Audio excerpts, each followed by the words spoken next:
حضرت ابوبکر صدیق اور حضرت عمر فاروق کو سلام کا طریقہ بتائیں.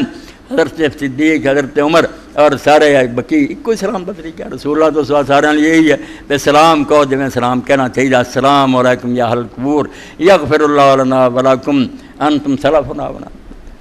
دوجا سلام جڑا زیادہ صحیح ہو یاد ہوئے وہ پڑھو. السلام علیکم اہل الدیار من المؤمنین والمسلمین وإنا ان شاء اللہ بکم للاحقون انتم لنا فرد ونحن لکم تبع نسأل اللہ لنا ولکم العافیہ. سلام خود حضور نے ام المومنین نے سکھایا. جب اما عائشہ رضی اللہ عنہا کہا یا رسول اللہ میں اگر قبراں ویکھن جاواں تو کی پڑھاں؟ اتنے بھی مسئلہ حل ہوا صحیح مسلم دی ہے کہ قبراں ویکھنی حرام نہیں ہے. تو آپ نے کہا تو کہاں جانا، کدوں قبر ویکھنی تو نہیں.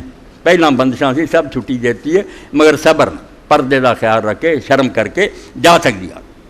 سلام کو زیادہ کہنا ہو السلام علیکہ یا خلیفہ رسول اللہ یا ابا بکر صدیق، السلام علیکہ یا الفاروق عمر ابن الخطاب. کیا